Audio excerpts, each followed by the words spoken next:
High, আমি Priyanka cooking passion চ্যানেলে আপনাদের সবাইকে স্বাগত। আজ আমি বানিয়ে দেখাবো মাত্র 1.5 কাপ সুজি দিয়ে খুবই মজাদার একটি লাড্ডু রেসিপি, যেটা খেতে খুবই সুস্বাদু হয়। তাহলে দেরি না করে দেখে নিন আমার আজকের রেসিপিটি। সবার প্রথমে তেল গরম হতে বসিয়ে দিয়েছি। এবার দিয়ে দিচ্ছি কিছু কাজু এবং কিছু কিশমিশ। কাজু কিশমিশগুলো আমি দুভাগ করে কেটে নিয়েছি। আপনারা চাইলে গোটা গোটাও ভেজে নিতে পারেন। এবার এগুলো একটু ভেজে নেব।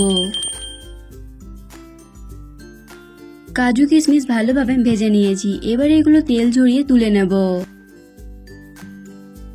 এবার এই তেলের মধ্যে দিয়ে দিচ্ছি 1.5 কাপ সুজি।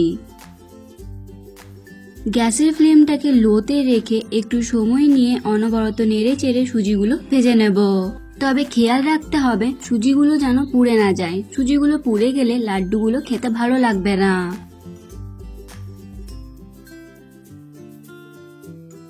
3-4 মিনিট সময় ধরে সুজিগুলো ভালোভাবে ভেজে নিয়েছি। এখন সুজির কালারটাও চেঞ্জ হয়ে গেছে। এবার এর মধ্যে দিয়ে দিচ্ছি 1/2 চামচ এলাচ গুঁড়ো, 3 চামচ গুঁড়ো দুধ আর আগে থেকে ভেজে রাখা কাজু এবং কিশমিশ।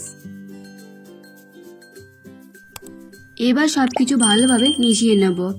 আপনারা চাইলে গুঁড়ো দুধটা নাও দিতে পারেন, তবে গুঁড়ো দুধ দিলে লাড্ডুগুলো খেতে খুব সুন্দর লাগে। খুব ভালো করে মিশিয়ে নিয়েছি। এবার গ্যাসটা অফ করে দিয়ে এটা সাইডে নামিয়ে রেখে দেবো।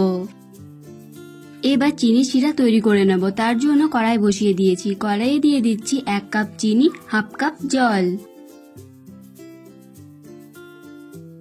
এবার গ্যাসটাকে হাই ফ্লেমে রেখে এটা ভালোভাবে ফুটিয়ে নেব যতক্ষণ না চিনিগুলো সম্পূর্ণ গলে যাচ্ছে। চিনিগুলো সম্পূর্ণ গলে গেছে এবং শিরার মধ্যে তার তৈরি হয়ে গেছে। এবার এর মধ্যে দিয়ে দিচ্ছি ভেজে রাখা সুজিগুলো।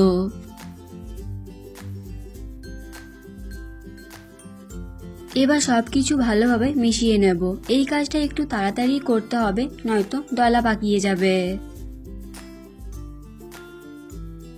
সুজিগুলো কিন্তু খুব ভালোভাবে শিরাটাকে টেনে নিয়েছে। শিরার পরিমাণটা খুব বেশিও হয়নি, আবার খুব কমও হয়নি, ঠিকঠাক পরিমাণেই হয়েছে।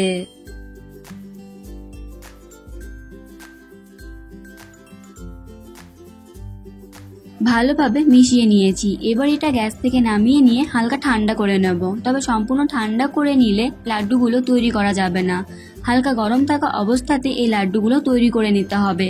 তবে আপনারা নিজেদের ইচ্ছে মতন শেপ দিয়ে লাড্ডুগুলো তৈরি করে নেবেন। আপনি যদি চ্যানেলে নতুন হয়ে থাকেন তাহলে ভিডিওটি দেখতে দেখতে আমার চ্যানেলটি সাবস্ক্রাইব করুন এবং পাশে থাকা বেল আইকনটি অন করে দিন আর নতুন নতুন ভিডিওর আপডেট পাওয়ার জন্য। এই রেসিপিটি আপনাদের কেমন লাগলো অবশ্যই কমেন্ট করে জানাবেন। ভালো লেগে থাকলে লাইক এবং শেয়ার করবেন। আজ এই পর্যন্তই।